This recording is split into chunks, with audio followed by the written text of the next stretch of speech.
Recording in progress.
Red light.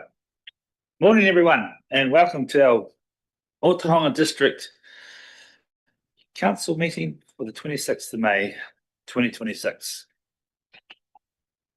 We'll just start off with an opening prayer, please.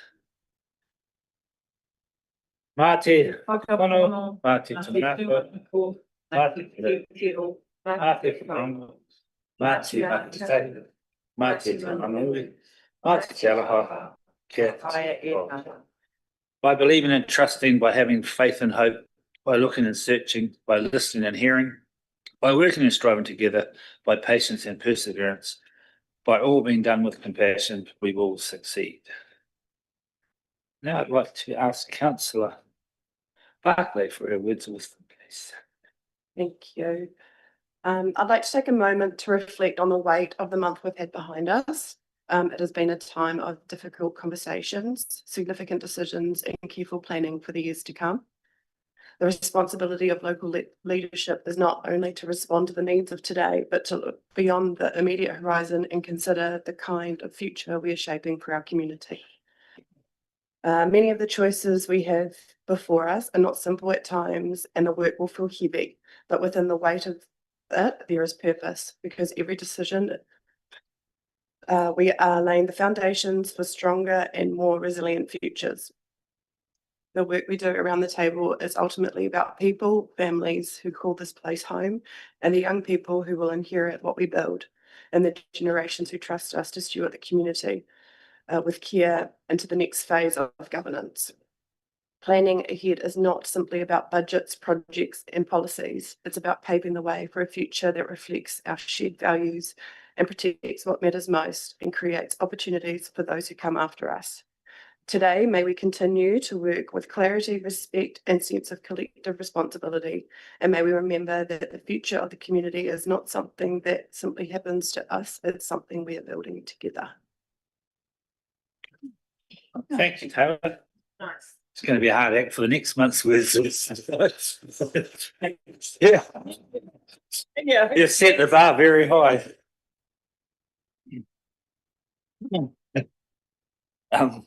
We have no one in the public forum, and there'll be no late items for agenda. No. Any conflicts of interest in today's agenda? Nope. I will move on to confirmation of the minutes from the last council meeting. Do we have a mover? Move Councillor Kitty. Second, Councillor Jeffries has his hand up. Is there any matters arising? Yes. Oh. Where's over? All in favour? Aye. Against? Carried. My verbal report. Quite a while ago. Started off, went to the Alliance Company centenary in Te Kuiti. And it's kind of a little bit when you think about amalgamation things today, it's a bit poignant because the Alliance Company was one of those little power companies that stayed by itself and made it into what it is today. It's had a bit of a rockery road over the years, but that was quite interesting seeing all the people and how they just got things done. I was quite taken by that. Then obviously we had our family tragedy, or it was a tragedy, but yeah, Kerry passing away. And so then a bit of a distraction. The next week was the Waikato Regional Councils. I had a little bus tour, and they stopped off at Kiokio Station Road, and so we showed them around, the flooded, and basically had an on-site little talk and a lunch there as to how the future's going to go. Then went to civil defence morning tea with all the staff. They all got a certificate. The people that worked very hard in the emergency management after our thing. So that was a nice little morning gathering. Before I know, I went to induction for the civil defence, which was a bit late because they'd already had the civil defence. But anyway, better late than never. But yeah, we got trained and taught on what you should do when you declare and all that sort of thing. But obviously, we'd done it firsthand. But anyway, we all had workshops together. Last week went to local government New Zealand rural and provincial meeting in Wellington. Most of the focus talk was about what the government's carrot and stick amalgamation type of things. But we did have some other speakers there talking about the fuel crisis and things like that. So it was interesting. Risk and insurance meeting last week. Met a Merrill Relief Fund where we gave away a bit more money. That seems to have slowed down a bit now. So Liz Cowan came and visited me. She's talking about this 40 years ago that we had Harrodsville. The town renamed itself Harrodsville for a short period of time. So the museum's going to be putting up display. I think she's hoping to get some more businesses and people on board to promote it a bit. And that's 11th of June, I think it was. So that'd be quite cool for the district. And then yesterday we had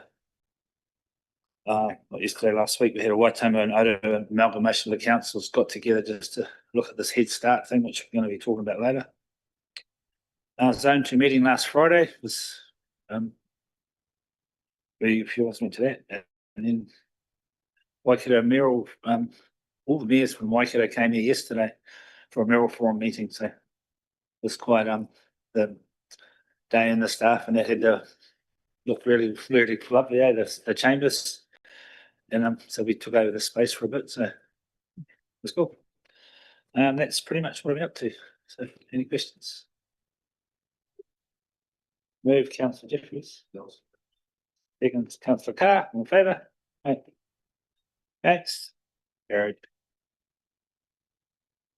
Right. Moving on to first item 42 on our agenda, simplifying local government. And our presenter for this is Tanya Winter.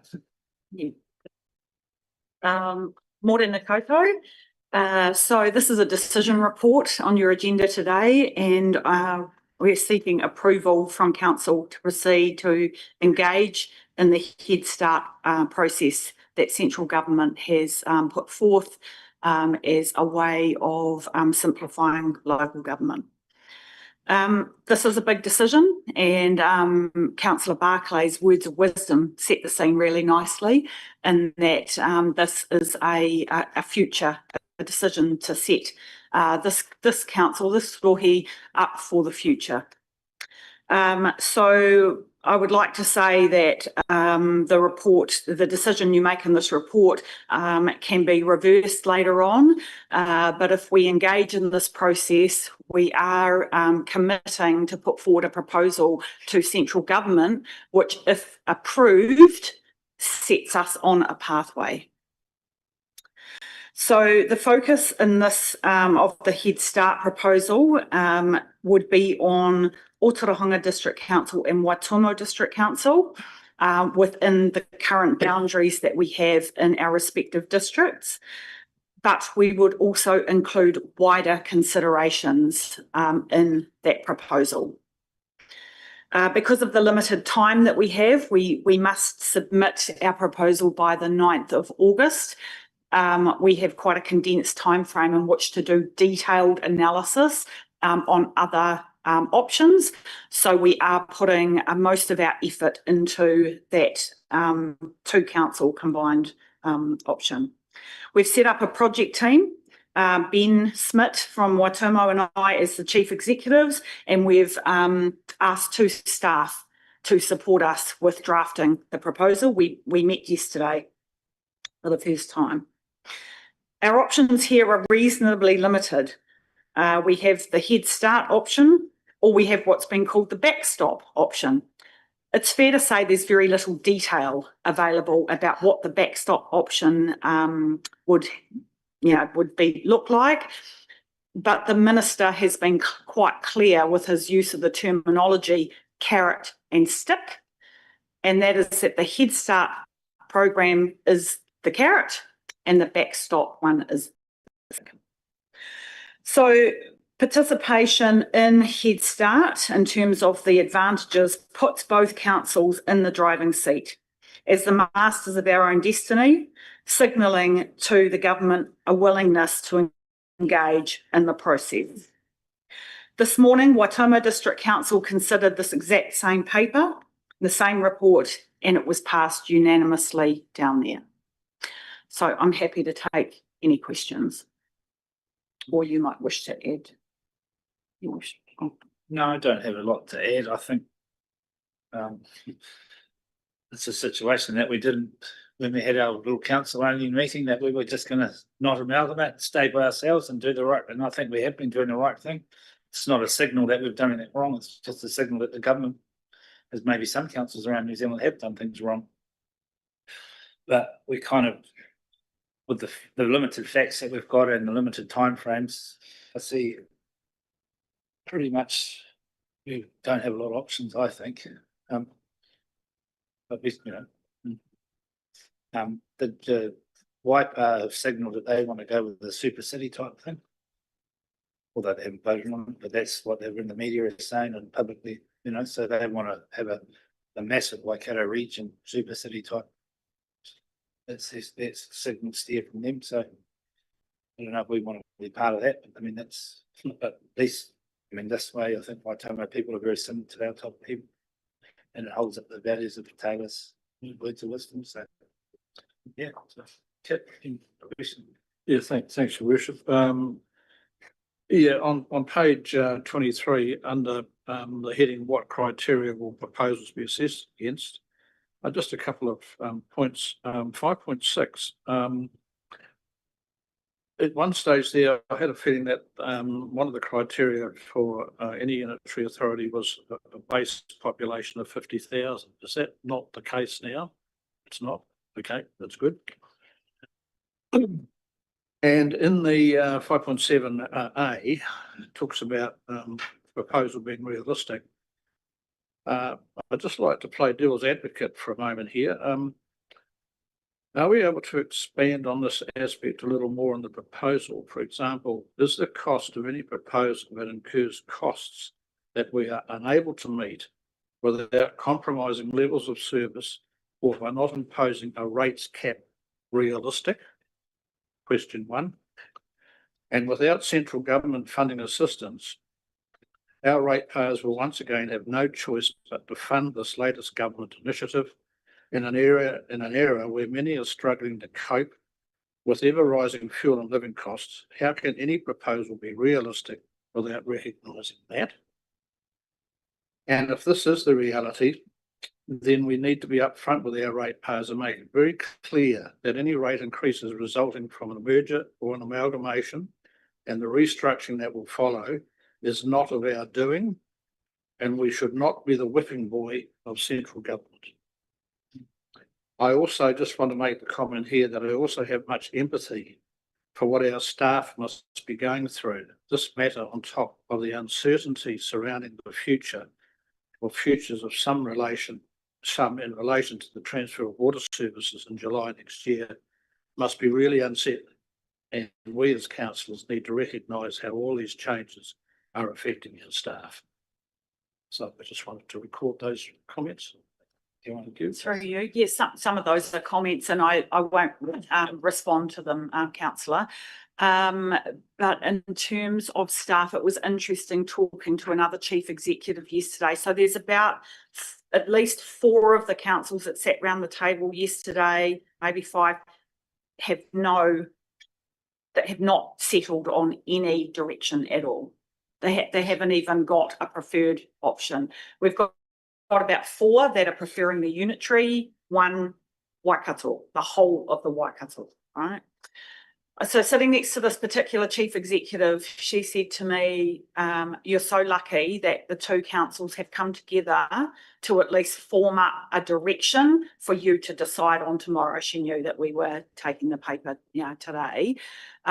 She said, my staff are, really anxious, really unsettled in that. And I'm not pretending that ours don't feel an element of that, but the feedback I've had from them is they would rather have some sort of line in the sand that we can all kind of collectively work towards and deal with than floating around in space, essentially. So, I agree. It's a really unsettling time. You know that we've done a lot of work with change and resilience workshops with our staff to prepare them for this, basically, and we'll continue along those lines. I'll just make one other little comment, Kit, on the funding side of it. That's why, look, at this stage, to go into the Head Start, because there's a short time frame, we're not really going to put a lot of funding into it. But then if the government accepts our Head Start, that's when, as far as I'm concerned, the government needs to stump up with some help and funding, and that's when we look at it. But initially, because I mean, it's quite a lot of work to actually put together. But this is very high level. This is what we're talking about here. And to me, we go to the Head Start, we join there. If the government accepts our Head Start proposal, then the real work's got to happen, and that's when we're going to have to figure out how it's going to be funded, and the government might have to do some funding there. Yeah, no, that's a good point, and I take that. I was sort of talking fairly generally and looking at the whole thing. Yes. Thank you. Councillor Timothy. Just no, not in terms of segregating us as communities, but just in terms of Māori. I know there's some Māori engagement framework, but asking for some leeway to for myself and Councillor Kite and possibly Councillor Wallace down at Waitangi to engage with our Māori community at the marae, just to get some of the terminology, because the perception for them will be a little bit different. And I know there's a way in which you approach generations within community Māori, and I think, and even the places where they live, the catchments they live in, will have a different perception, and possibly not taking away from that there has been a consultation around the table, but just allowing us to engage with them at a face value. Yeah, through you, Mayor Dow. So the kōrero that I've had with Ben is around how we engage with Māori. So he sent me an email as soon as their decision was made, and they have a process they're going to use their subcommittee and having a whare hui on the 21st of June. So if this council are of a mind to approve this today, then there are 2 things that I would like from you in terms of direction. One is exactly that, how we engage. So Cassidy is poised and ready for us to get going on that. The second one is around community and where we sit on the spectrum of inform versus engage on this particular matter at this time. What we would be consulting and engaging on or are we informing the community? And we can talk to you more about how we would plan to do that. So they are the two aspects that we kind of need your thoughts on if you're of a mind to approve this. Yeah, Councillor Hart. Yeah, I think you might have actually already touched on this, Ronnie, but given that there's a lack of framework and it's not even legal and the guidelines are very loose, and we've already set up a team in terms of Ben, Tanya and 2 staff, do you think we need to go outside that pool, or do you think you're not going to have to get some external consultant in and the cost associated with such? Through you, not at this stage. We're receiving the government template by the end of this week.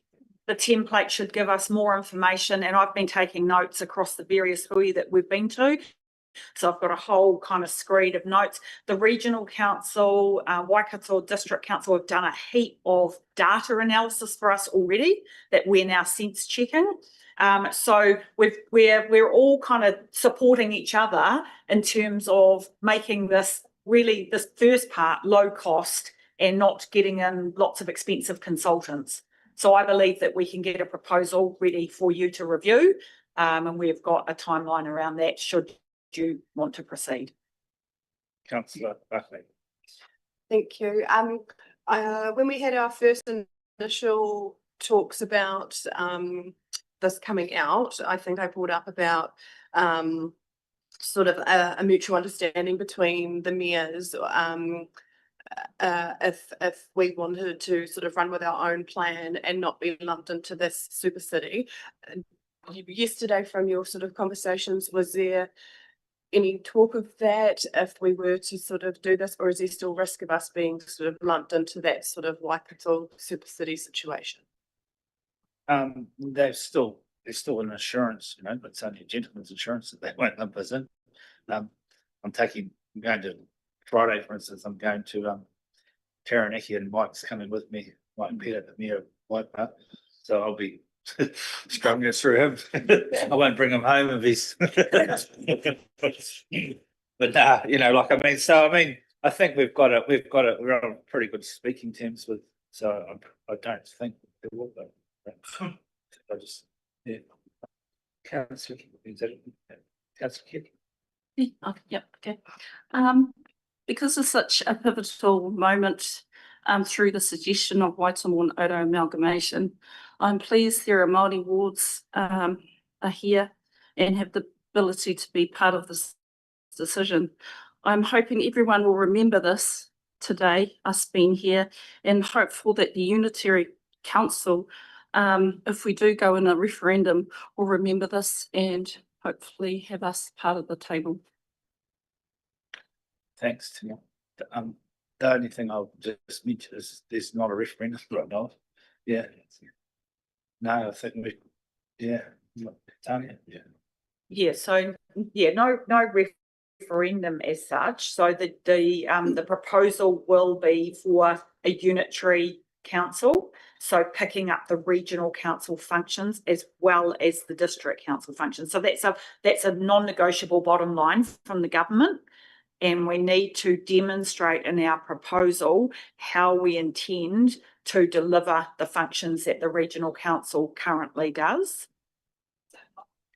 So I wasn't sure about the terminology around referendum and your question there. Oh, you mean in terms of the governance? Yeah, so one of the areas that we have to be clear on in our proposal, well, given some initial thoughts, and we'll need all of you and the Waitomo elected members, is what could the governance look like of the unitary? Yeah.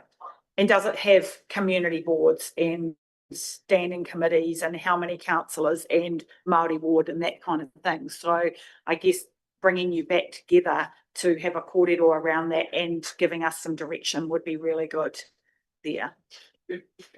Yeah.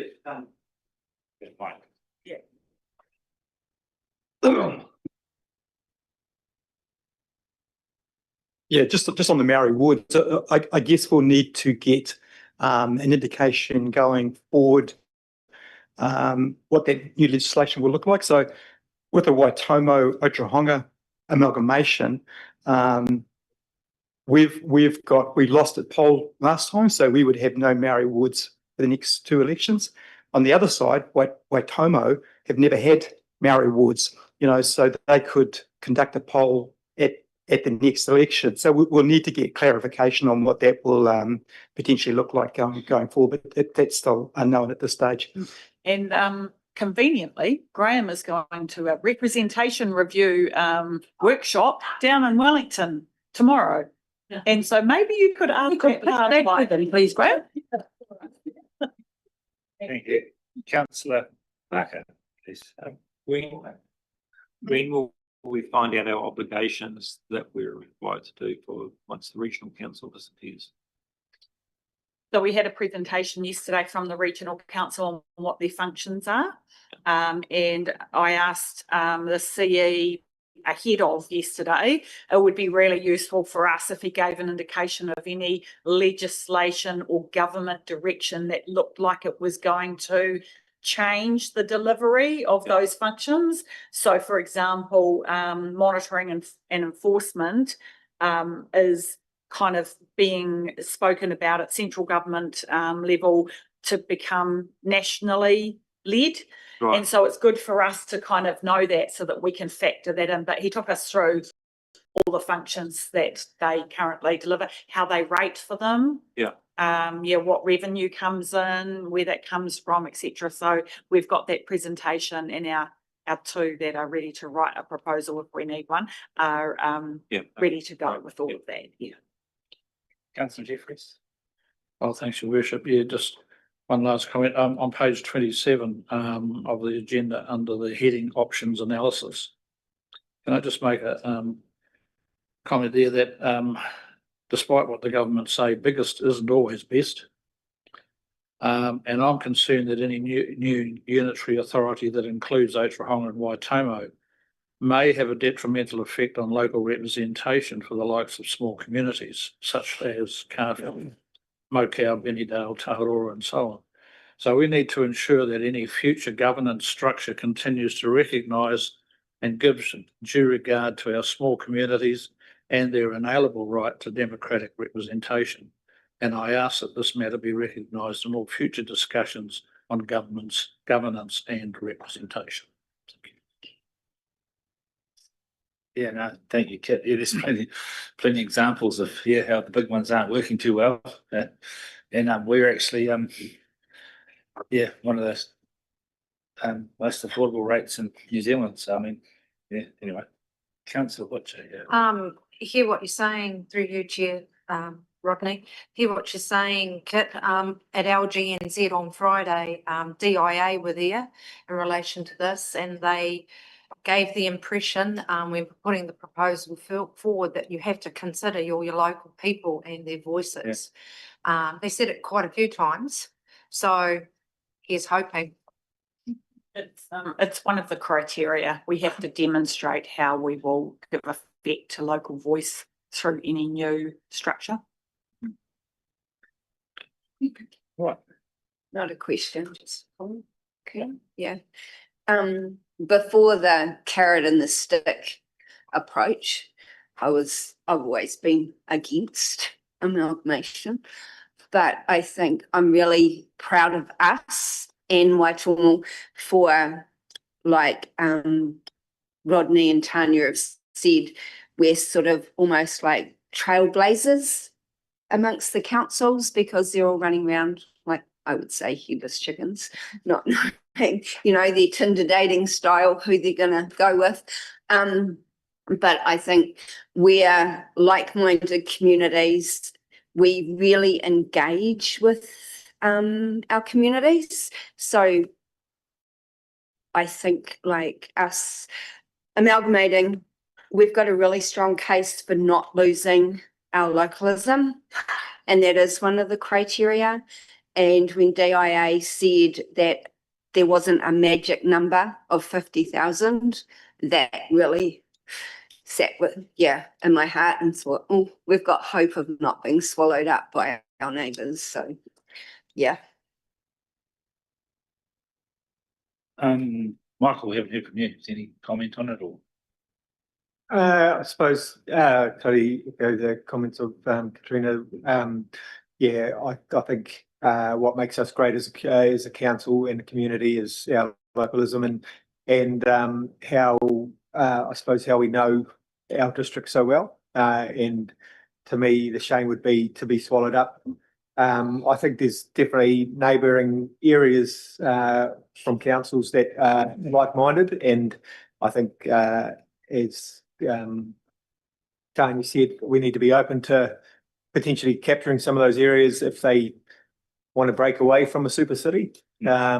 Because I think, yeah, going down the route of the sort of Auckland super city model, which sort of seems to have proven the point that bigger is not always better in some areas. Yeah, I think we just need to be in control of our own destiny as much as we can. So, yeah. Thank you. So I'll read out the recommendation. Well, Sorry, just before you do, yeah. oh, no, do that, because I was going to say then I need some direction on those other things. So I'm trying to work out whether we do that, yeah, before or after, but you probably need to make the decision first. Make the decision. Yeah, yeah, and then give me Okay. direction. Yeah, sorry about that. I'm thinking it through. So we've got the Ōtorohanga District Council agrees to develop a Head Start proposal with Waitangi District Council for submission to the central government by the 9th of August 2026. I'm happy to move it. If we got a second, no. Second, Councillor Woodward, all in favour? Right. Against? No. Carried, unanimous. Thank you. It's a pretty big decision for us. But now you can ask your questions. Okay, so engagement with iwi Māori. Some direction there. Do we want to do that on our own? Do we want to do it in conjunction with Waitangi, etc.? Yeah. I think we do it in conjunction with Waitangi, but I just, while you were talking and me listening, I was thinking, I wonder if we could use the whare structure that's in and we already have, and we possibly line ourselves up to do some little consultation in those forms first, let them kind of push it out into their networks, and then I think that's important that we, we come together again and we see where we've fallen so that we can, I wonder if I could suggest that Jamie and Tennille work with Cassidy and us on developing that up so that we get a clear steer on that. Would that be all right? No, thank you. Yeah. Just, sorry on that. Just I think of whoever we're consulting with, if it goes into a public forum, that we just have a really strong administrator for those to make sure that the topic doesn't drift off from what we're talking about in those meetings, because sometimes they can get hijacked from outside. Yeah. So just making sure we have a strong person. I've talked to Mayor John. We're happy to go together. So I think we'll need to get around the districts, both districts together, and give people. It's as much informing people about what we're up to, because there's another state. Like the government would get it, the Head Start, and not approve it, and then make us do whatever. So it's not me. No, it's not even. Yeah, it hasn't even gone through. Through. Okay. So yeah, that's great. So the second thing is just around our community, the rest of our community. One of the things that we've been working on in the background, Nadia from here and a couple of staff from Waitangi, is around ensuring that our communication is joined up and that we have a central repository that people can come to from our respective websites, but that the information is the same, so that we can have our reports that we to council, the Head Start and documentation, any other relevant information, FAQs, maybe if people have questions out there. One of the first ones is, what are you going to do about debt? You're different in it, that kind of thing. What will happen to my rates? I mean, we can already see that happening on our Facebook comments. So, maybe we pluck some of those out, and so we can get some answers out there. So that's one of the ideas, but just wondered whether you are of a mind to do anything else. I suppose if the mayors are gonna Yeah, we'll try put and get down around, like yeah. public meetings, is Yeah. that what you're thinking? Yeah, I think Yeah, we need to do and something. then I suppose invite whoever councillors along to support everything. So Waitomo have said they won't do public meetings, as in town hall, invite people along. So I think they are keen to do, yeah, I think and there's it's things probably like- something between two mayors that they need to talk about. Look, Yeah, just to give you an idea, like my little agenda going forward is like I've got to speak at the Friendship Club, which has got quite a reasonable, apparently there's 100 odd people go to it. There's the farmers night. I can quickly, make sure I'm at that to make sure I'll be there. I'll be there anyway. So existing. I'll just be a bit sober so I can talk. Yeah. about it. But just make sure that and get out there and whether we do need to have Yeah. the odd little public meeting, but we just need to get around. Yeah. yeah, so I And think, also briefing our community boards, like, so, I'm planning to do a presentation to the Coffee Community Board and the Ōtorohanga Community Board, just so that they understand, so that's we- absolutely we- fine, and we can support you with that. I think probably for us, the clarity is around consulting versus informing. Yes. Going out and talking about, we've jointly, made these decisions separately to do this joint proposal is different from us going out and saying, we've got options for you, what do you think? And we're going to consider your options and we're going to use that information to come to a final decision. We're kind of on a path. So I think as long as we're clear what, that's the space we're in, then we'll be, whatever we do with public meetings or going to different groups, I think we'll be fine. I'd just like to say, I think you'll be quite surprised how many people don't realise this is government led. And that's the trouble you're going to have. So something we've got to engage them and bring them along. Councillor. That was the point I was trying to make before, that we don't want to be the whipping boy for government, so people need to know where this direction's coming from. Councillor Cap. So what I like to see, given that both councillors have just agreed to support this, is that all our communication is consistent. Because the last thing you want is us saying this and then they saying something else. And you've already touched on it. They want to have public meetings. Yeah. So before we put anything out, it was the same last week before we put it, actually, message has to be the same. And again, and every message should include the fact that this has been forced upon us. So don't blame us. We don't have a choice here. So we're just being proactive about it, but it has to be consistent. Otherwise, you're going to open a whole can of worms. I'm just wondering though, they're not going to have public meetings if that was actually run past them in the meeting today and they made that decision. Yeah, it was. It was?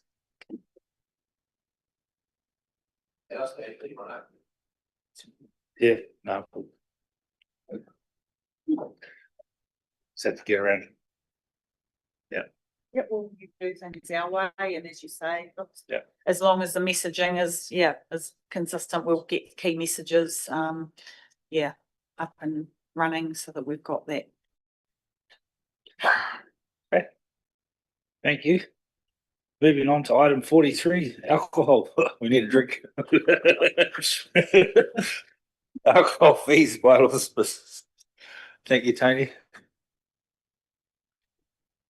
Something a little bit more lightweight. Yeah.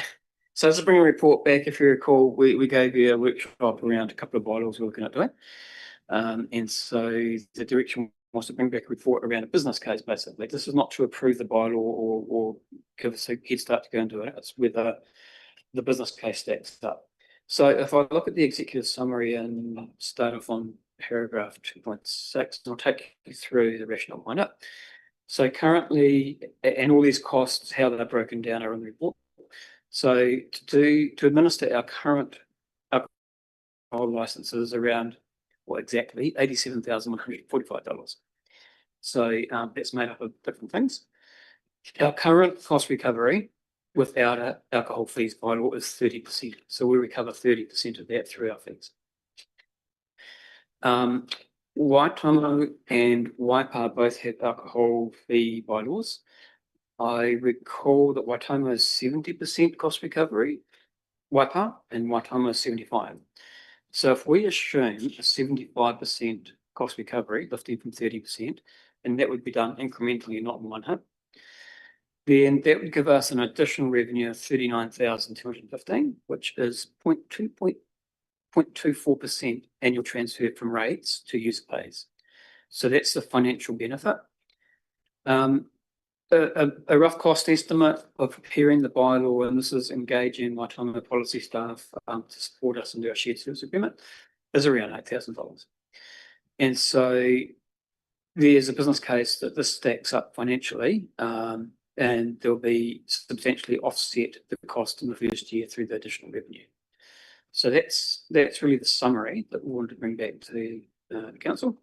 And then the recommendation in there on this basis is to direct us to go ahead and bring back another report where you will then approve us to proceed with the bylaw if you agree with this business case. Councillor Carr. Yeah, I have some thoughts around. I don't understand why we don't look to get 100% recovery, if not more. And I mean, for example, you could pretty much charge the supermarket what you want, because whatever you charge them, they're going to make that in the week before Christmas anyway. And some of the smaller businesses, okay, they might, and you could do it pro rata.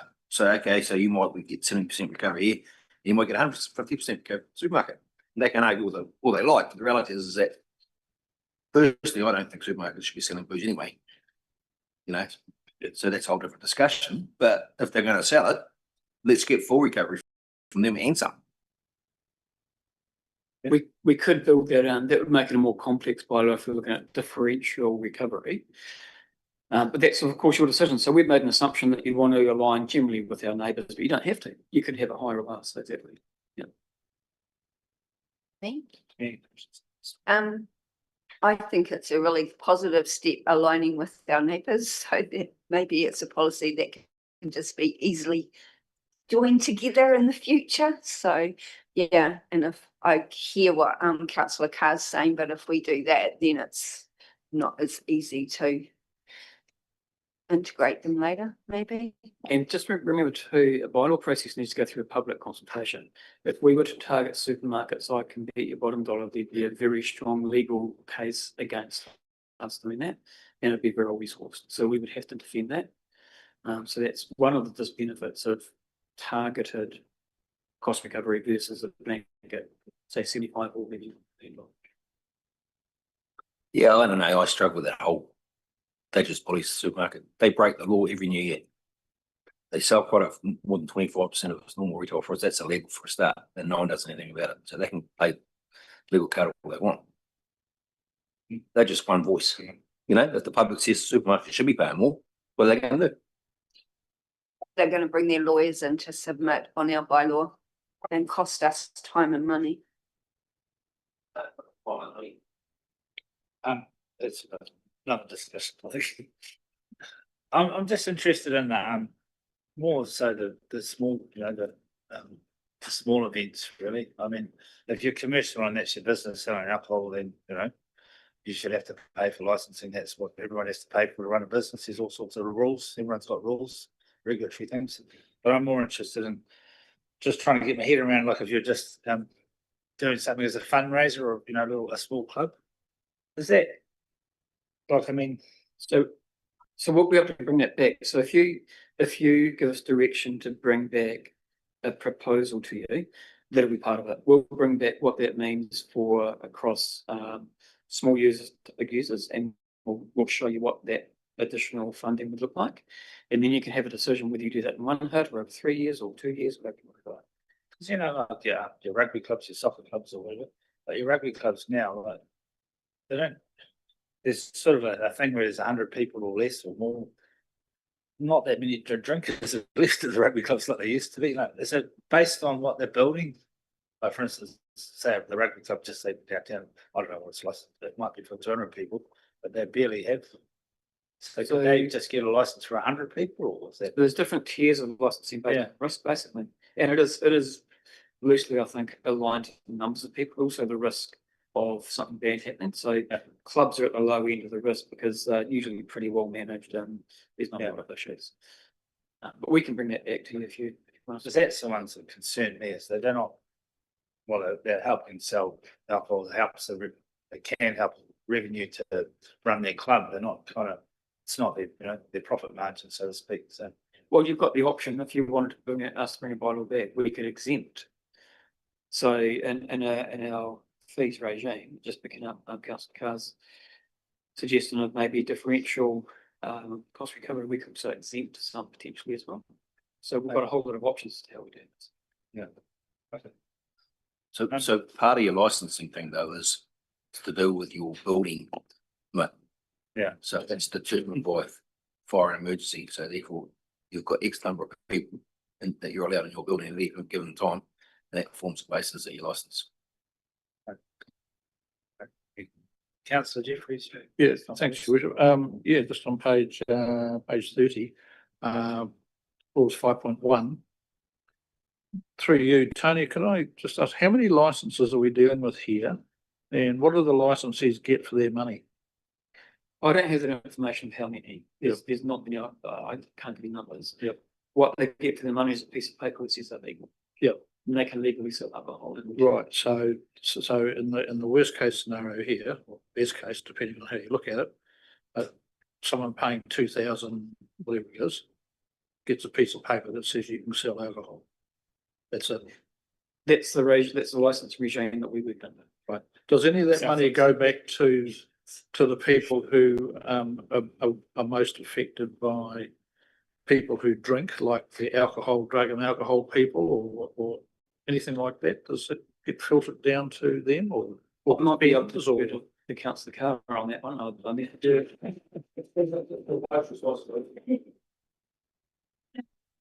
post responsible? So legals. Oh, yeah, mic on, Brett. Yeah, please. all right, okay. Yeah, but Yeah. that comes down to the individual establishment, so that's a judgment call. Because obviously some people react differently than have been drinking. So what you're saying is that if there was an incident of some sort of fallback on the host. Yeah. Yep, okay. Councillor Butler.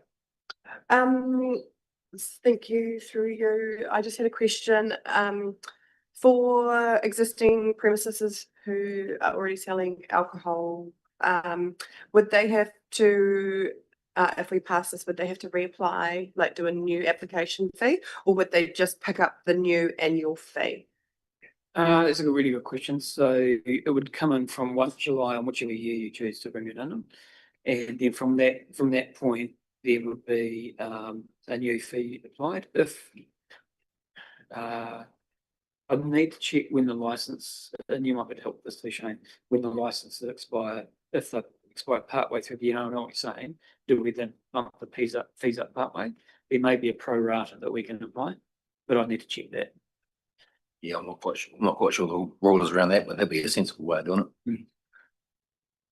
And I just think bottle service, right? That's their business, is selling alcohol. End of. They should be paying 100%.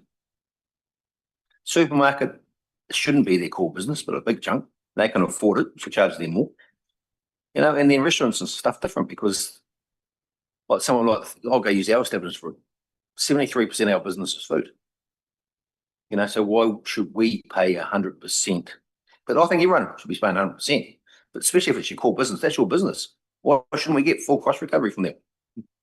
And I think a pro rata approach makes sense. Like if most of your business is coming from food, you could be exempt to a degree. You should pay less.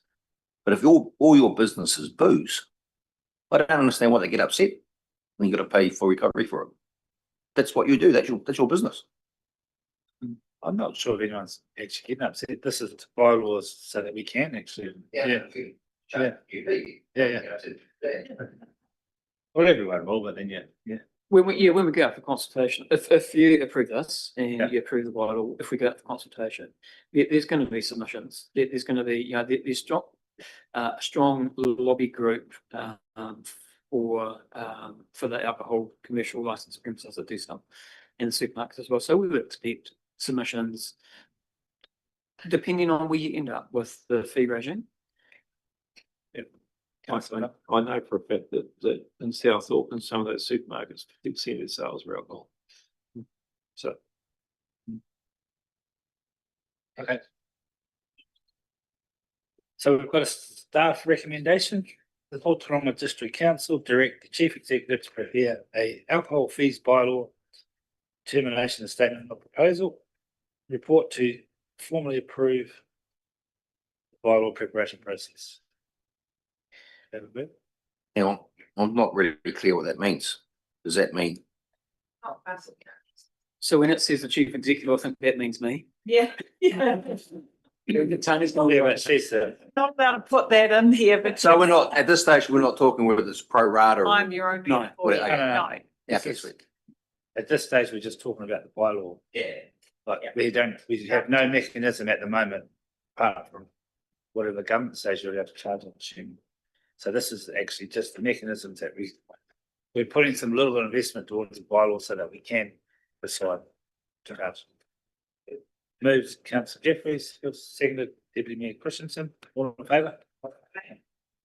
Against? Carried. Thank you very much, Colin. Now we are coming to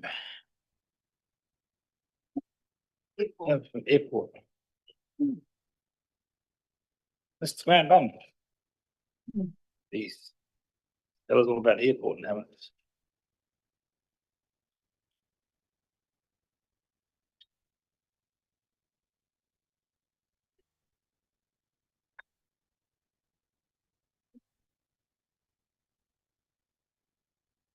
Yeah, thanks, Mayor Rodney. So in front of you, you've got Waikato Airport, of which we're a shareholder. Their 6 monthly report and statement of intent. I've just done a wee summary, but we've got Mark Morgan and yeah, not sure who else just coming online. So Kai's just going to bring them up now. They're just waiting in the waiting room, and they're going to just give us a brief presentation.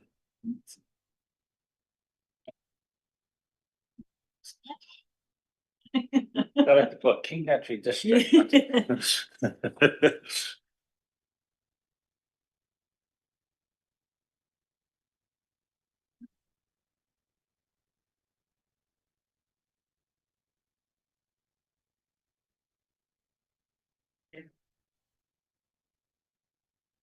want to keep them. We want to keep our shares, but. I mean, my advice to you would be.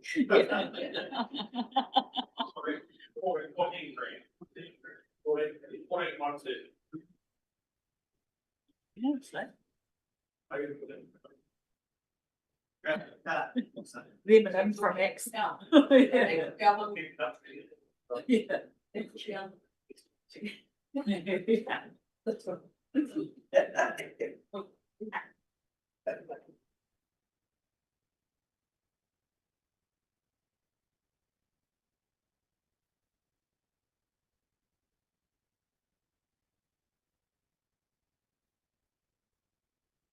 Do you know I've had the odd email from the airport that they've not quite changed some of their routes due to the fuel crisis? Like, they've obviously looked at, trimming back on saving a bit of fuel somewhere. So they've done a little bit of up there, haven't they? But you might be able to tell you more about that. Are there? We're here. Can you hear me? We can hear you. Can you hear us? Can hear you. We have a connection. Hey, good afternoon. It's Mark Morgan and Scott Kendall. So we'd like to give you a bit of an update, of course, on our business. But firstly, just want to spend a few months into into the new council, with just to acknowledge Mayor Rodney and the new council. And also actually to acknowledge the difficult summer you had with the flooding, and no doubt the issues that imposed on your council and on your community. Look, we're very mindful that we're well through. This is a half-year update, but mindful that we're almost into the full year. So we will kind of trim our commentary to sort of reflect that. And we'll just, on that basis, just move on to the next slide.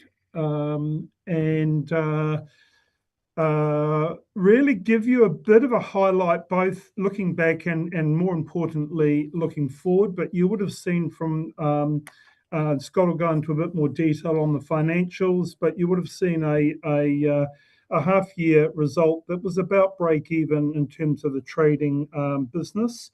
But you'll also would have seen relatively strong passenger volumes supported by the international services and the domestic jet services that came in towards the tail end of the half year.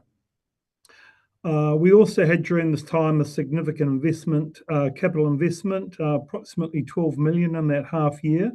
And that's continued in the second half year. The full year will have about a 30 million capital spend, and we'll talk a wee bit about where that has gone. And then we'll talk a wee bit around our 10-year strategy, but it's been somewhat hijacked, and I heard the earlier comments from one or two of the councillors around the fuel crisis. And there's no question that our industry is the canary in the coal mine, so to speak, in relation to the fuel crisis. It's been significantly damaging on Air New Zealand and, of course, all airlines. But Air New Zealand entered this fuel crisis with expected losses, and of course that's been significantly exacerbated. And to coin a simple phrase, if Air New Zealand sneezes, then the aviation network in New Zealand gets a cold. But look, over and above all of that, what I would say is, and we'll talk about in my closing comments around how we're preparing and what we're doing around the fuel crisis. We've come into this in very good shape as a company. We're resilient in terms of our balance sheet and our diversification strategy that we've talked to you about before. I'll just get Scott to give a bit of an update on the financials. Sorry, if there's a chance to move to the next slide. We should be able to control it, Scott. Yeah. Oh, no. No, we don't seem to be. We don't seem to be able to move the dial. Thank you. This is slide a little bit of a history recap, which I won't dwell too much on. The black shaded area is really a balance sheet growth over time. So just caveating that balance sheet growth doesn't instantly mean profit overnight. It obviously takes a little while to materialize. So really think of that growing black shaded area. There's some key junctures there and milestones over the past sort of decade. Is the opportunity for the airport to prosper and make a commercial return over time. You'll see the other couple of features on there. The purple line is our aeronautical revenue. Now, it's important to note that's the aeronautical revenue share of the pie. So while the share of the pie is decreasing, and we'll talk a bit about our property strategy later on, it's important to note in dollar values, it is growing significantly, as you'd expect with the international services and the jet services coming on. It simply shows the diversification strategy that's at play. We'll talk a bit about the importance of the property strategy. So if you go back 6 years, we had a couple of years of COVID lockdowns disrupting travel. We then had some global engineering issues, and now we've got a fuel crisis. So for the past sort of 6 and potentially the next year, aviation's just lurched from one crisis to the next. So it's important to see that we are growing the non-aeronautical aspects of the business simply to provide a buffer and some resilience to the company, so we're not needing to call on our shareholders. We'll just move through the next slide.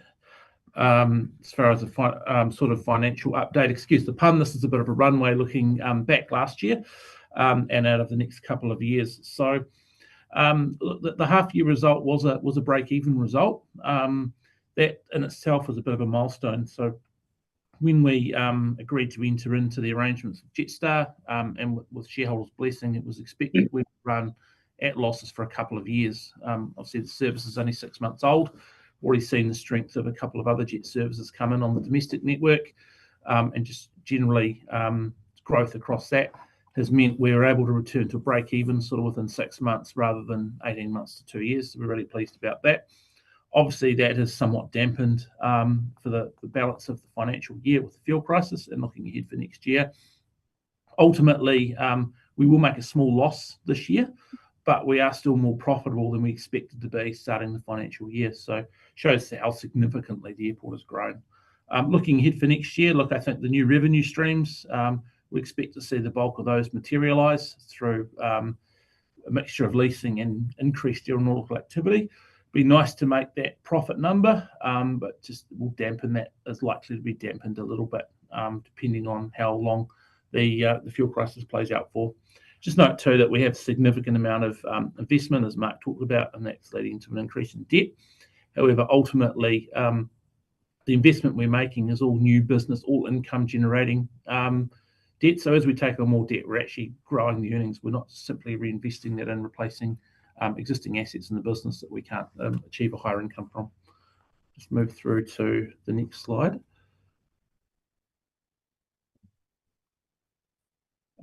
We'd have a bit of a story around passenger growth. So you'll see the blue and the green bars to start with. If you were to rewind 2 or 3 years, you'd see much the same. The airport's sort of about just under 400,000 passengers really over the past decade. So the purple box is what we expect to do this year, and that reflects the addition of international services for the full year and the staged addition of increased domestic services by both airlines during the current year. Really, that was only about 6 months of jet services from Jetstar and about 9 from Air New Zealand. If you look to the light blue bar, that's what we expect to do next year. Would temper that slightly, that we may end up at about 560,000 potentially. That's on the back of Air New Zealand's recent schedule announcement, slight reductions of around 5%. And as I think you'd be aware that there has been certain dates during winter where Jetstar are not operating a full international schedule, but we expect from October that the full schedule is on sale through the peak sort of travel periods. Looking ahead over the next sort of 6 months or so. Just whip through the next slide. You see here, this is puts a bit of context to our passenger growth. So the black line is historically where our passenger volumes have been. That includes international passengers up till 2013 when the airport was international previously. Then you'll see 3 dotted lines. That was the projected recovery out of COVID. And this was only done sort of 3 or 4 years ago, those projections. You'll see the red line actually was tracking even below the low scenario as we recovered from COVID. And that's probably most airports in New Zealand. We're probably tracking like that with the global engineering issues disrupting Air New Zealand. See a couple of big steps as new services have come online. And then already we've overtaken sort of projections well up past 2040 just with the advent of 2 or 3 jet services. And then we expect to see that sort of ongoing growth, probably put the next year aside. But we still see lots of opportunity for growth in the Waikato. And it's really, we probably doubling our current passenger footprint or passenger numbers before we need to consider any real material terminal expansion. That's unless, of course, all the airlines want to have all their planes turning up at once. Just through to the next slide. So look, this is just really to give you an indication of opportunity that we are exploring. So we've got our established routes identified, as well as you can see some new routes, particularly those in yellow. So there are conversations that we're having with airlines before the fuel crisis, and we continue to have.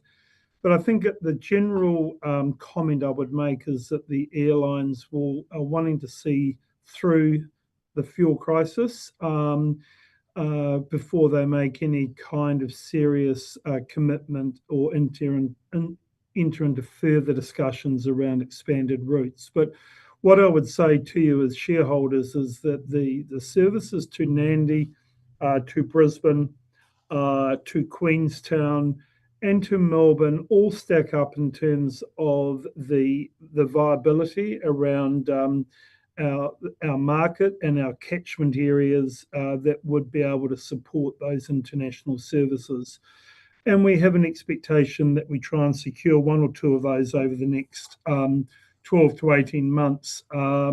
As I say, until we have a full understanding of the impact of the fuel crisis on airlines and how long that tail is, will depend on how they have to repair their balance sheets and what capacity they have to enter into new markets.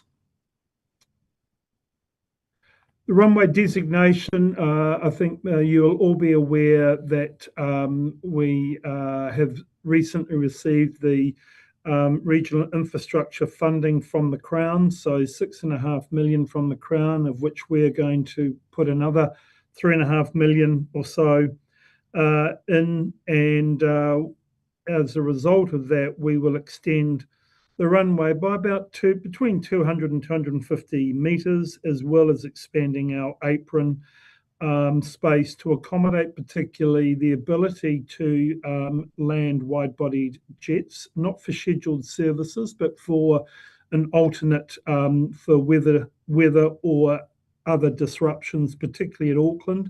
So this has been the support of the government, their acceptance of the importance of the Upper North Island, the growing catchment, the growing GDP generated out of the Upper North Island, and the need to support, which this in its own right did not have a business case for the airport or its shareholders, but under this regional infrastructure funding, it allows us to do this, and that's a nice segue into, in fact, today we will be submitting our first draft application to Waipa to extend our lapse period on the designation by a further 15 years. That's due to expire later this year.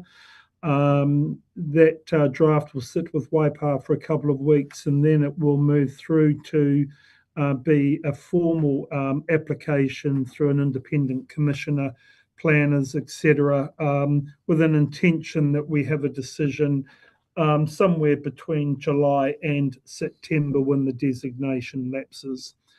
So that's the work going on in that space.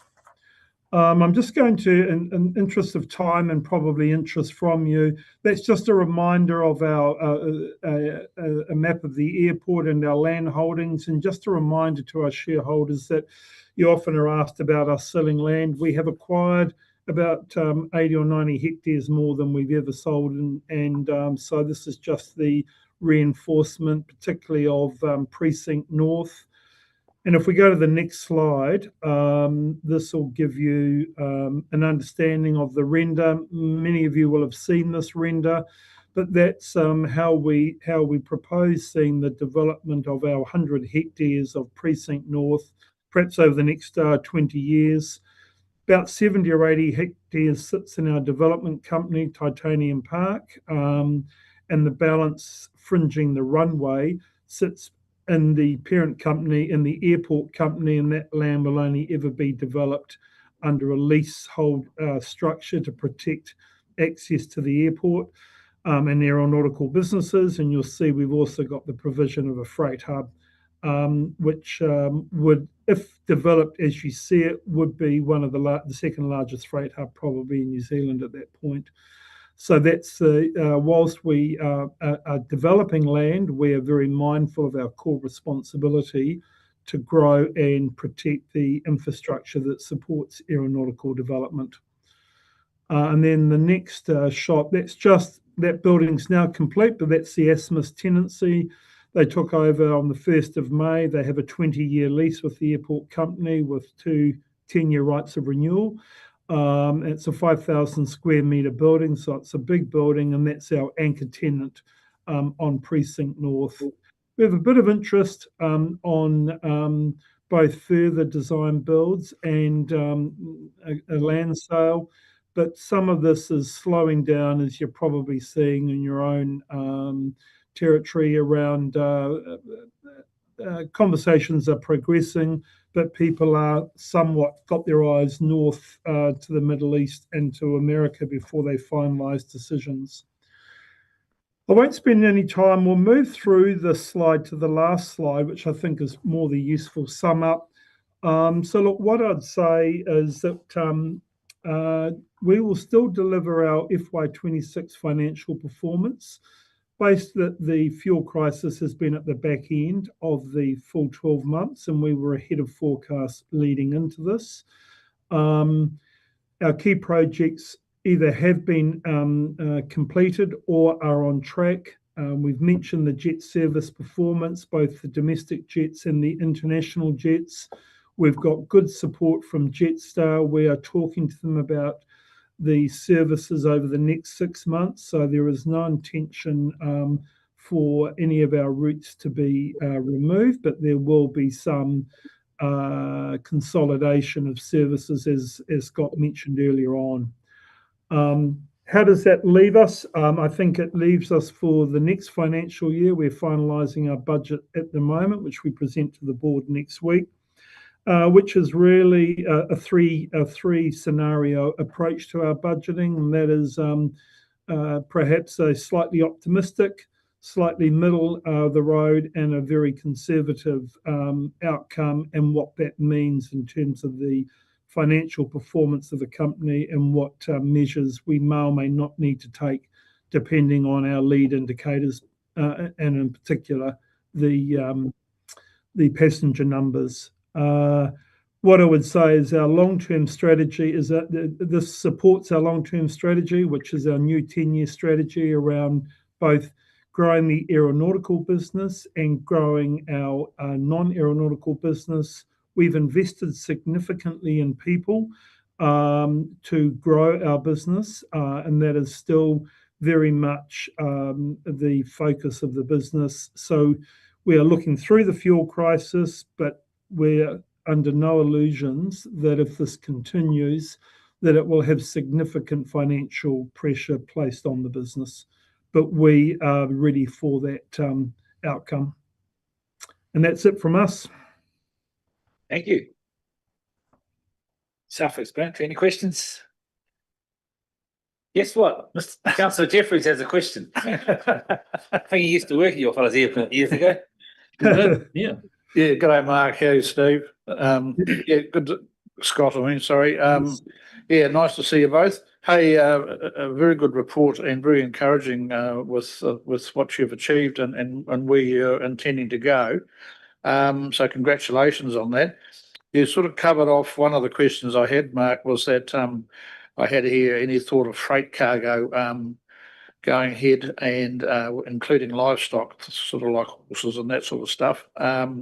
So you obviously thought about that, which is good. I guess the only other question I had was what's been the main driver in the increase in investment property? Is that simply the purchase of the land to the north, or what was the driver there? Are you talking about the valuation now? Is that the primary of the question? Well, it's on the balance sheet. Yep. Now, mate, I'll just see if I can find it now. Yeah. So look, over the past 12 months, there's been kind of two drivers. So there was a valuation uplift.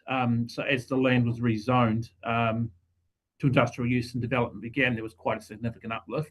There's obviously also been the investment as we've commissioned the first 20 hectares, and there's now 15 hectares of land that's ready to be titled and it's available for leasing. So yeah, a mixture of market movement and our continued investment.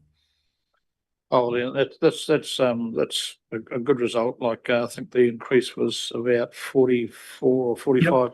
Yep. Yeah. And probably split pretty evenly between valuation uplift at the end of the last financial year, which of course isn't reflected in the half-year report, and our investment. They're both be about 20 million each. Yeah. That's all I had. Well done, guys. Thank you. Thank you. Councillor Barker. Yeah. What's Ōtorohanga District Council share value in the airport? Well, we've got a balance sheet of take a balance sheet value close to 300 million at present, with known sort of valuation increases. And your shareholding is going to have about 3%. I guess it makes it roughly 10 million. Okay. Any more questions? No. Thank you for your report. Everyone's happy. Well, I think they're happy. Yeah. Thanks very much. And look, I also wanted to note, I'm sorry we weren't there in person. We normally would be, but look, we're squeezed a bit with major meetings around the fuel crisis. I'm in Christchurch tomorrow, meeting all of the airports and Air New Zealand tomorrow and Thursday. So there is quite a focus, as you could imagine, on what are the impacts and how do we manage these as an industry. I thought you were saving on fuel. The 3% of your fuel bill get in. That suggests we don't have EVs, but you're absolutely Yeah. right. That would- You need a long cord. Yeah, we're doing a hybrid. Does that make you feel slightly better? Oh, okay. Jolly good. Thanks, All right. guys. Awesome. Okay, thanks very much. Thank you. Bye. We have a do the recommendation to receive the Waikato Regional Airport, is it half-yearly report for the period ended 31st December 2025, and then B, receives Waikato Regional Airport Limited Statement of Intent for the 2026-2027 and endorses the direction set therein, subject to the following shareholder feedback, if any, for the company's board of directors. Good. Pass. Councillor Jeffries, I'll second it. Yes, Al. All in favour? Thanks. Carried. We're breaking for lunch. Thank you.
Bing bong, bing bong. Brendan, next agenda item. Oh, hang on, we need some more people.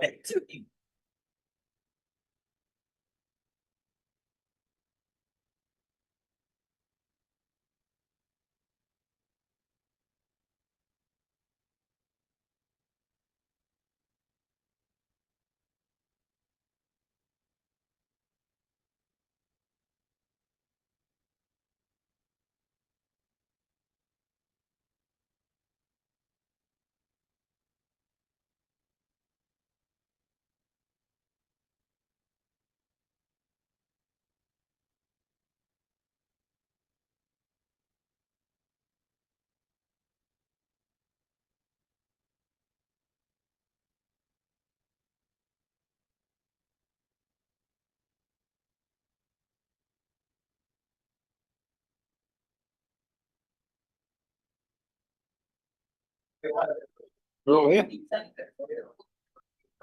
Wait for the on here. Ad break and then we're into it.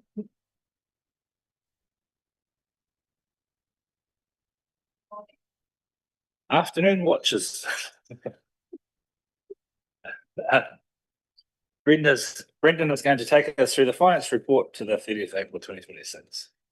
Thank you.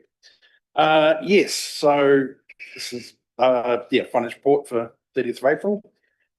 So we'll have one more monthly one for this financial year next month for the end of May. Obviously, end of June, I don't present a monthly report for that because we've got a whole heap of year-end processes and you'll adopt the annual report when we get to that point anyway. So just to give you a bit of a foreshadowing of what's to come.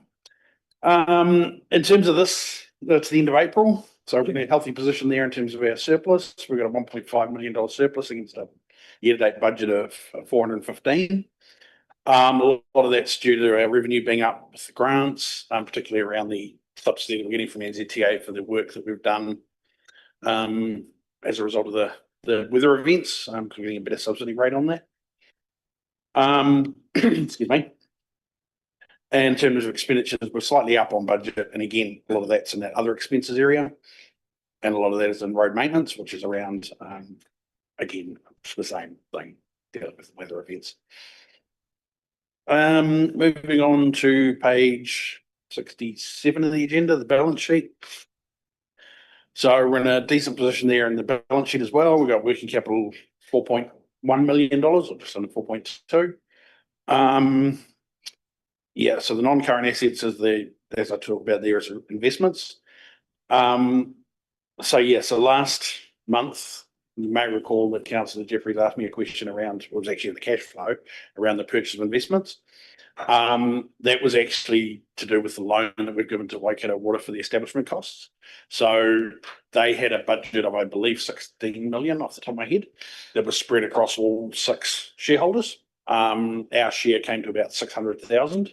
So we've given them pretty much all of that now.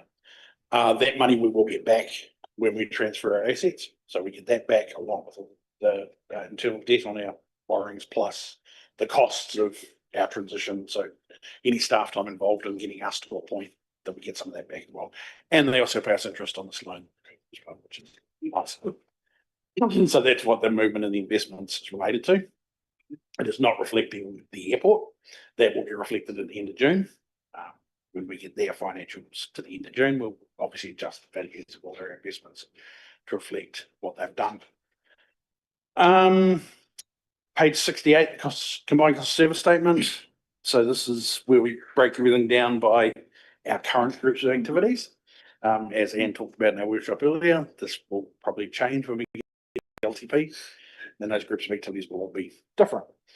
And obviously water and wastewater will disappear. So as you can see there, we're pretty much on budget in terms of expenditure, a bit over in terms of income, most of that again in that activity revenue space. Capital, we're under the year-to-date budget and the full year budget. And as I talked about there, most of that's around timing of some of the carryover issues. Some of the items still ongoing that were even carryovers from last year, for some of the resource consents in Mark's area still waiting with the regional council going through the process, so that can take some time. And so it kind of sits there with no additional costs until it gets to another point that we have to put some money into it. Onto our cash flows on page 69.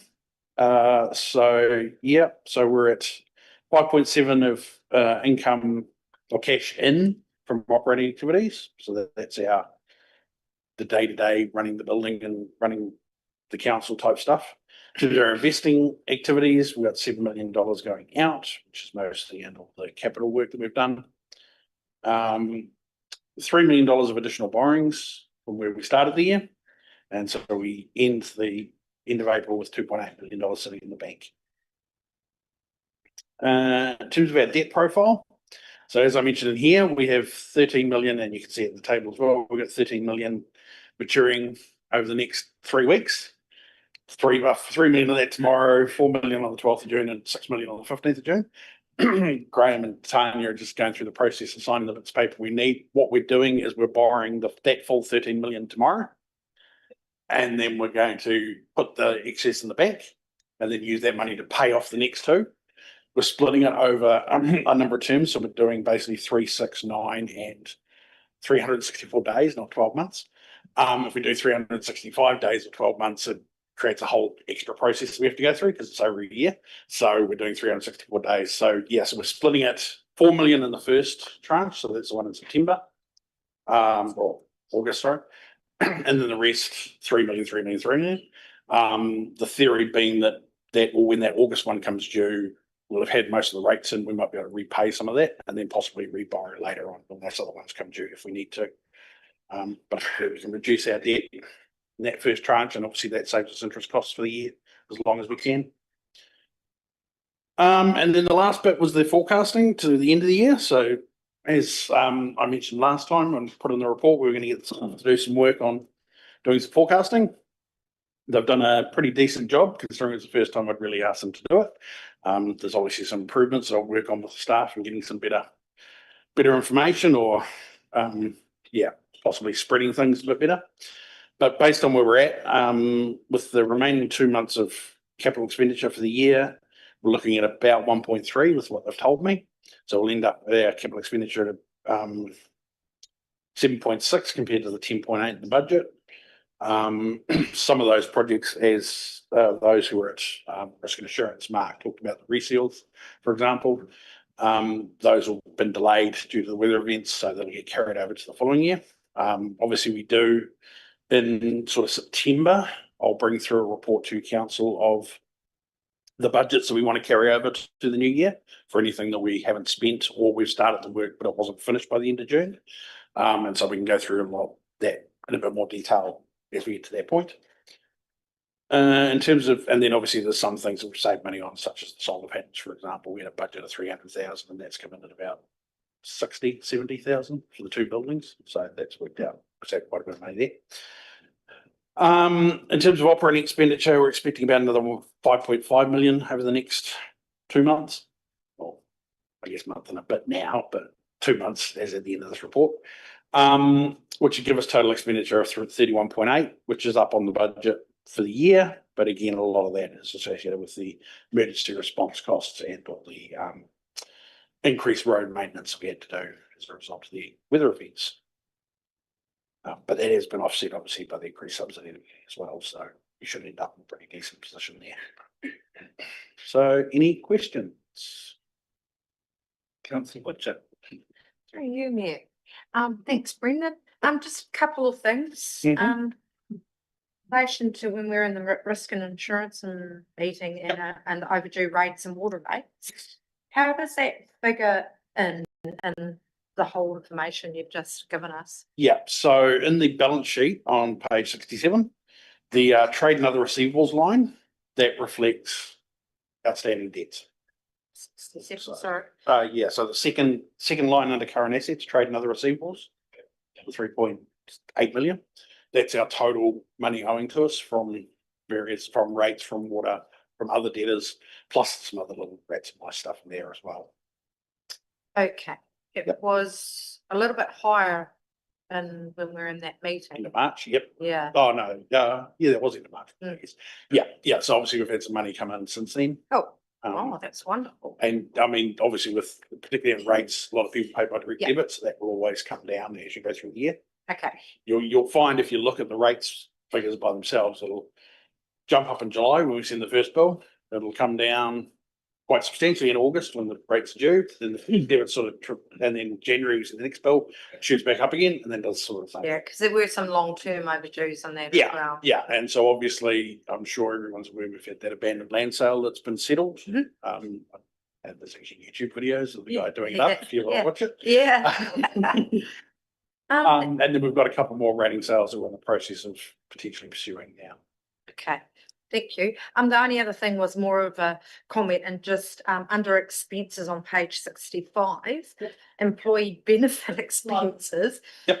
Are you meaning wages and that? Because that's a lot of benefit expenses. So there's three bits to make The that up. employee would be here. Just my coffee. There's three bits that make up that group or that line. Salaries and wages, Yeah. it's superannuation, and it's our ACC levels. So since the public sees this, I wonder if at some stage it could just be reworded? No? Oh, you have to. Yeah, word it that I way? think that might be a accounting standard? standards thing, yeah. Thank you.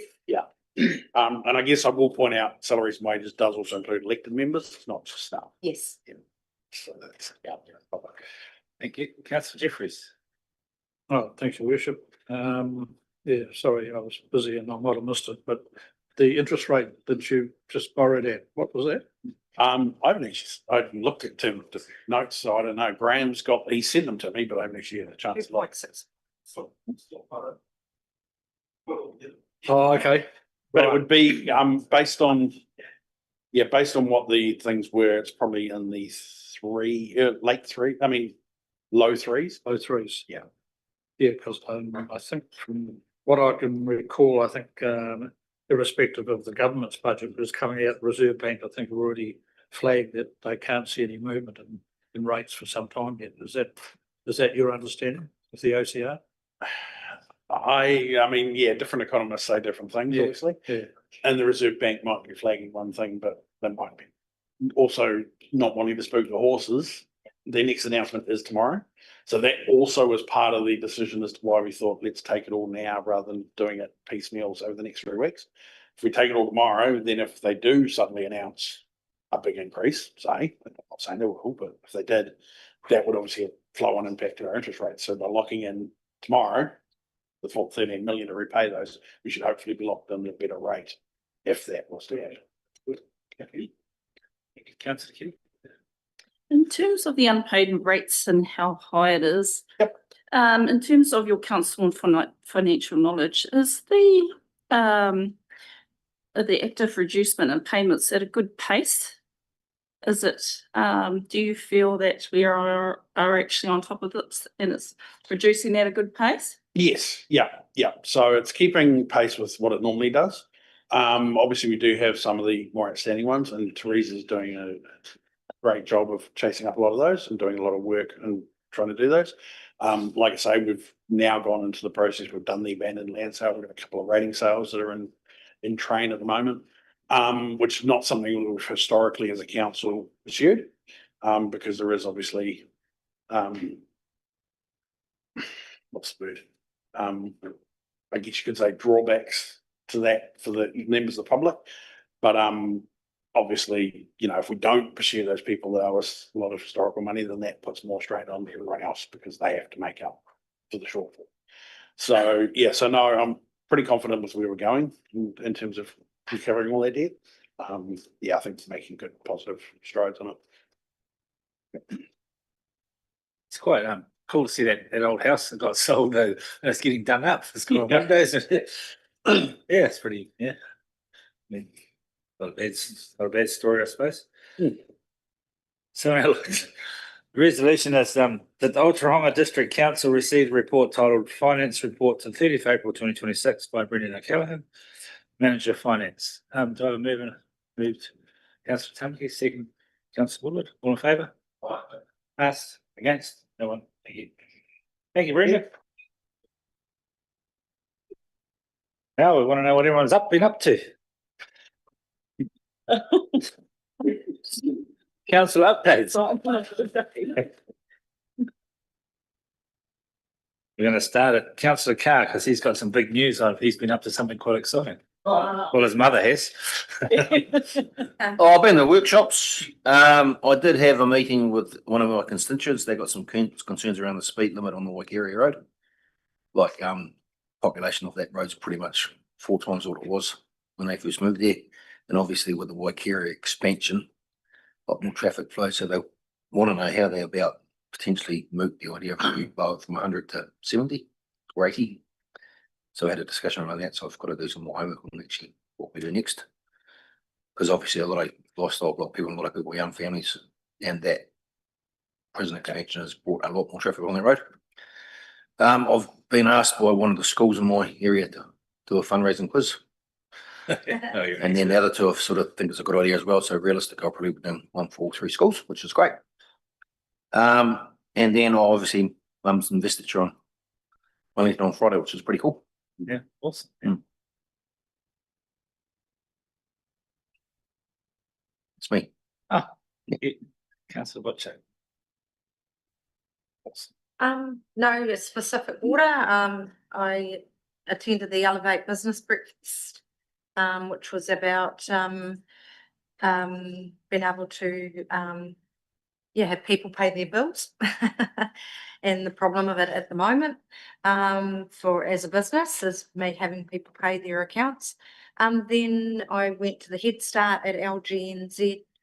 Head Start meeting last week with Waitomo and LGNZ Zone on Friday. We had a risk and insurance meeting this month, and just want to back up with Shane about his mother Marge Carr and being now who got a KSM, especially within netball, and Thanks, eh? Councillor Barker. Been away. Yeah, I still did the risk and insurance meeting. And did the Mirror Relief Fund. Yeah, but and the meeting with Thank you. Councillor Barker. I attended the Waikato Regional Council catch up at QQ. And I came to the Civil Defence morning tea where we handed out the certificates and then just workshops this month. Deputy Mayor. I too went to QQ station, the hall, and met with the regional councils and had a walk around, which was pretty cool. And the Civil Defence morning tea celebration for our wonderful staff that went the extra mile in February. Community board meeting, went up to Civil Defence workshop in Hamilton, and I think probably one takeaway was to set Kawhia up with a Starlink, another generator, and get some community response training out there, plan anyway. And then our workshops, I went down to LGNZ in Wellington, in the Mayor's Task Force meeting, which I think my couple of takeaways from that was a lot of the councils actually have it written in to their, I suppose, procurement or their employment policies that MTFJ is a preferred provider, if possible, for staffing. And another one was some councils are looking at big contracts. There's like a 25% of that contract that they've got to use local contractors for, so they're kicking it in the local economy. And lots of talk around the NEETs, the 16 to 17-year-olds that aren't on the benefit or the subsidy, because that's not what Mayor's Task Force has signed the contract for with MSD. So it's like, I think Nad said about figures and stats, it's about me for me, and I'll say it out loud, it's about making MDS look good. MSD, I knew I got it wrong, look good because they have to be on their books. But it's also about them sharing them with our employment hub too, which I think they're getting better at it.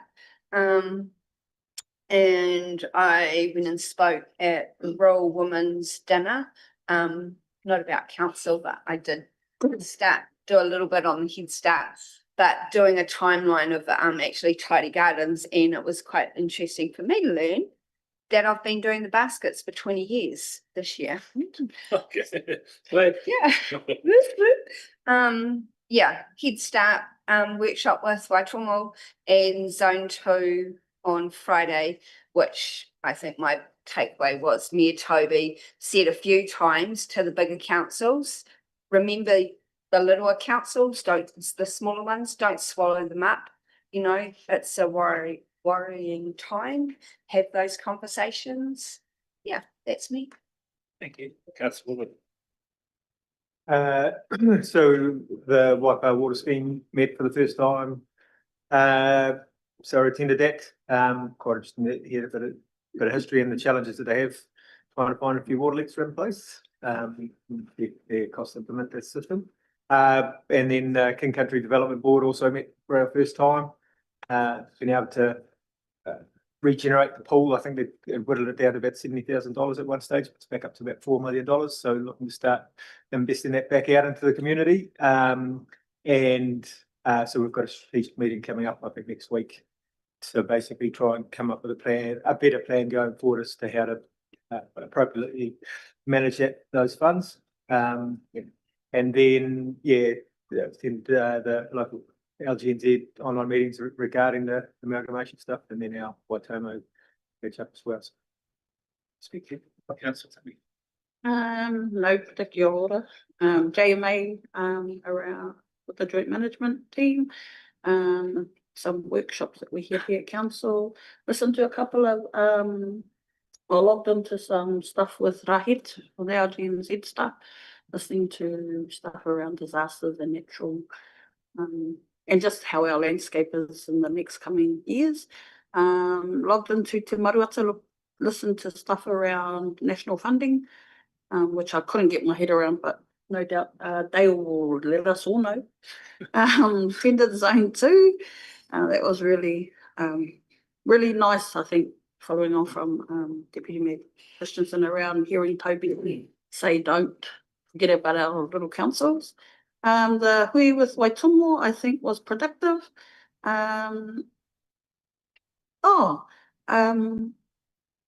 Been having hui with community in Kawhia, different sections of Kawhia, to raise the visuality of Kawhia as a whole in terms of a place to go. So looking at what the camping grounds are doing, what the White Elephant Sands of Kawhia are doing, what the the little motel next to Kawhia the Sands is doing, and the golf club and the TKI, and just to raise its awareness, I suppose, regionally, to get people to go there. Started a kaitiaki program at Te Kauri Lodge. So if you're interested, there's 3 beautiful rangatahi that have been employed to do a 3-month kaitiaki program, ground proofing the whenua out there at Te Kauri Lodge. Had an interview with Okaha News yesterday around the Muriel Fund relief, and I think one of the questions they asked, and I brought it up at JMA, is our, the landscape of civil defence and what it looks like, and it was apparent in the JMA hui that they are keen to stand up the system.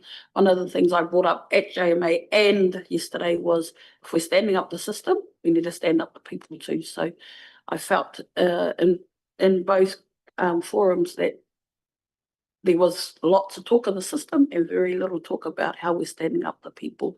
And we know that we're here in council to work for our communities. People make change. So just making sure that that was clear. And then, that was me. Thank you. Cheers. Councillor. I had a CDEM group member training in Hamilton. One of the major points was keeping stuff as local as can. Went to a CDEM Waikato Joint Committee workshop and Nadia was present. So thank you, Nadia, helping support many aspects I'm not quite sure with yet. LDTGNZ workshop amalgamation, that was really interesting. I really liked that with many councils all over the New Zealand. Waitomo amalgamation meeting. I want to thank Rodney for that. That was really well done, and it just proves when you ask us to come, we come. So that just shows what a leader you are. Also joined in the JMA Hui and Te Kuiti and Ōtorohanga induction. I'm also part of a training the trainees in terms of marae resilience, and I had a kawhia first responder the other day, so it's really hopeful we can continue building that. And then had an invitation with O'Cover, but I declined and forwarded it to Mrs. Tamaki.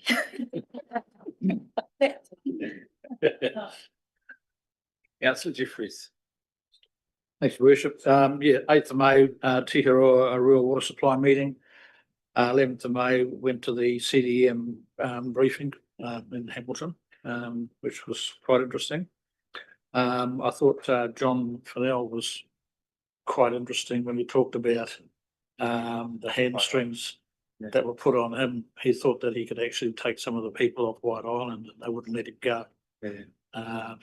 Which he's still pretty bitter about it, actually. The OAG presentation followed by a workshop on the 12th of May. We had the Hui with Waitangi District Council, and I share Councillor Ketty's comments there. Rodney, I thought it was a good show and it was well done. So congratulations for that. On the 1st of May, there was this is probably more for information, but we had a kapa haka group from the Hamilton Boys and Hamilton Girls Colleges turn up the Carter School. And they're competing in the Nationals at the end of June. There was about 50 or 60 kids there. I've actually got some video clips here, and if anyone's interested, I can send you some of those. So they were excellent, and they mixed with the local kids. In fact, they got the local kids to come up and actually join in it was great. Just for information, I've had some preliminary discussions with 3 operators. We trying to get a bus service going in the kawhia. I've been in conversation with GoBus, Busset, and also Dale Lemon from Te Kuiti. Busset's holding off pending amalgamation things, and they do theirs through Regional Transport Committee anyway. I think that's the one that runs from Te Kuiti up to Hamilton every day. Dale Lemon was very interested, and he's already provided quotes for 3 options, and I've yet to have discussions with GoBus, who haven't said no yet. So we'll work on that one. And I've received thank you for those who provided letters of support, particularly yourself, Rodney, and also from Barbara Courager and from the chairman of the Regional Council. So any options that if proceeded with will require financial assistance from someone. And the other one I've been working on is the EV charging station for kawhia. Meridian have already come back and said they're not interested. They don't reckon that the traffic counts warrant a charging station out there. We had he was a man of either Scottish or Irish descent. I couldn't quite pick his accent, but he was starting to get quite Welsh at the end, and we didn't part good friends. But so he went away on the undertaking that I'd given him, that he was going to talk to his superior officers, but I'll be very surprised if I hear from him again. And I haven't yet heard from ChargeNet. So just for your information, the government has given 2 contracts out, one to Meridian and one to ChargeNet, to supply EV charging stations nationally they're trying to promote, or create a whole lot more. And they're offering these people $20,000 interest-free loans to do that. So haven't given up on that one yet, but it doesn't look too hopeful. So that's pretty much where I've been putting my efforts into at this stage. Thank you, Councillor James. Councillor Butch, have you got a question? You probably forgot. Just a comment. Forgot to mention your husband's birthday. Anyway, there you go. We won't talk about that. I know I actually wanted to just give my thoughts and thanks to you, Rodney, with the way that you've done things within. Roll free. No, the way that you've still stepped up for the community, for the council, in wake of losing Kerry, especially with your mother. Oh my gosh. So yeah, just want to say thanks, Rod. Thanks, eh? Yes. Right, moving on to the resolution register. About a light in the Light in mood. the Yeah, okay. So, all right, we have a few on there, not as many as previous times. So we've got the Rewarewa Schoolhouse relocation, and we're saying that that should stay on there, recommending that that should stay on there because that's work in progress. The Ōtorohanga drinking water referendum, C55, we're saying that should be removed because now it's just operational to close that down fully. C56, recommending that's removed. That's just around adoption of fees and charges. And of course, they'll come back through the annual plan that you'll adopt in June. The next one, C57, is annual plan confirmation workshop direction, similar thing that will now be brought into the annual plan that you'll adopt in June. And the last one, C58, we did recommend that this stay on the register, but I've just had a little chat with Kaya and we believe that this one should come off. It will be folded into the long-term plan process. There is going to be several more decisions that you will make along the way, and we're going to have a very long resolution register. So I think if staff keep these all in one place, we bring them up, back to you when you're finalising the long-term plan and pick them up then we can remove them from this register now. So if you're comfortable with that, then that's the approach we can take. I'm comfortable. Any questions, any thoughts? No. So we've got a staff recommendation. Ōtorohanga District Council confirm the removal of resolution C55, C56 and C57 and C58 from the register. I'm happy to move that. The second of Councillor Tamaki. All in favour? Aye. Against? Carried.